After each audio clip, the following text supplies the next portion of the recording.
2월 11일 수요일 생명의 삶 큐티 제목 표적보다 크신 주님과 참된 가족의 정의 본문 마태복음 22장 38절에서 50절 말씀.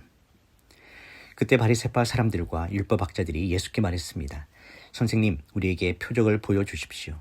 예수께서 대답하셨습니다. 악하고 음란한 세대가 표적을 구하지만 예언자 요나의 표적밖에는 보여줄 것이 없다. 요나가 3일 밤낮을 큰 물고기 뱃속에 있었던 것처럼 인자도 3일 밤낮을 땅 속에 있을 것이다. 심판 때의 니느웨 사람들이 이 세대와 함께 일어나 그 죄를 심판할 것이다.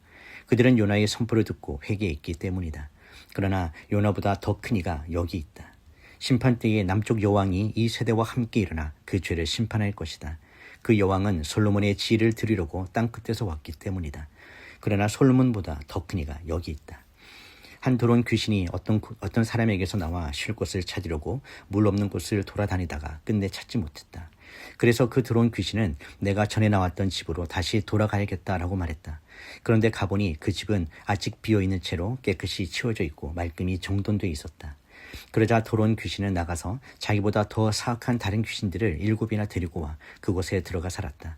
그렇게 되면 그 사람의 마지막은 처음보다 훨씬 더 나빠질 것이다. 이 악한 세대에도 이렇게 될 것이다.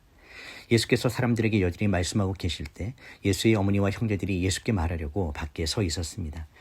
어떤 사람이 예수께 말했습니다. 보십시오. 선생님의 어머니와 형제들이 선생님께 드릴 말씀이 있다며 밖에 서 있습니다.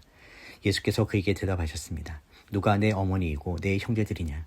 그리고 손을 내밀어 제자들을 가리키며 말씀하셨습니다. 보라, 내 어머니이고 내 형제들이다.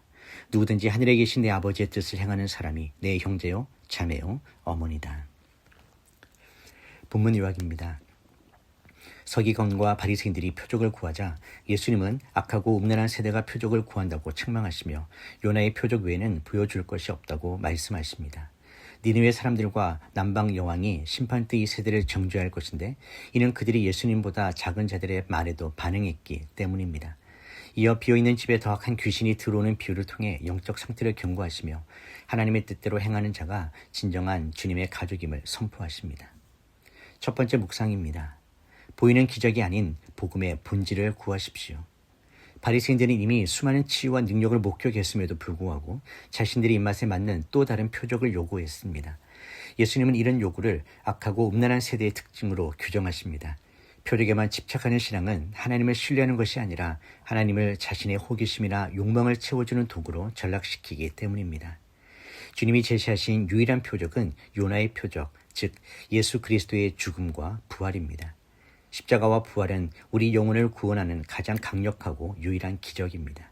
이미 기록된 말씀을 통해 이 진리를 만났음에도 불구하고 끊임없이 자극적인 체험이나 눈에 보이는 증거만을 구하고 있다면 우리는 본질에서 멀어지고 있는 것입니다. 참된 믿음은 기적을 보고 믿는 것이 아니라 주님의 말씀을 믿기에 기적을 보게 되는 것입니다.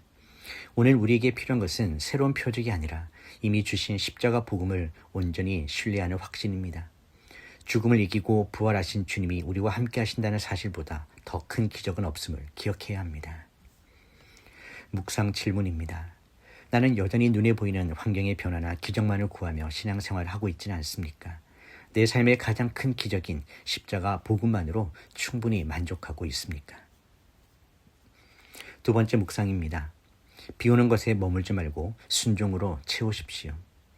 나갔던 귀신이 돌아와 집이 비고 청소된 것을 보고 더 악한 귀신 7을 데려온다는 비유는 우리에게 엄중한 경고를 줍니다. 단순히 죄를 짓지 않으려고 애쓰거나 마음을 정돈하는 것만으로는 부족합니다.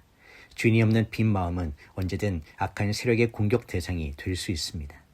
진정한 영적 성숙은 비우는 과정이 아니라 주님으로 채우는 과정입니다.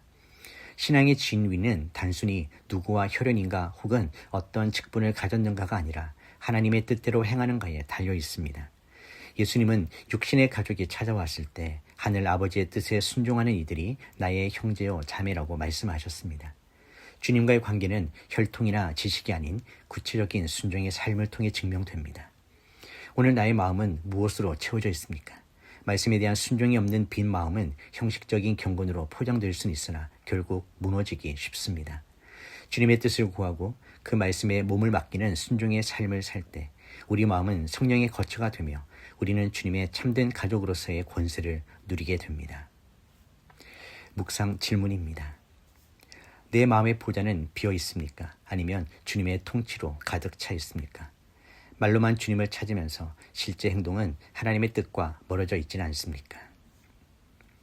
2월 11일 한 줄 묵상 요약입니다. 가장 큰 표적은 예수님의 죽음과 부활이며 하나님의 뜻대로 행하는 자가 주님의 참된 가족입니다. 기도하겠습니다.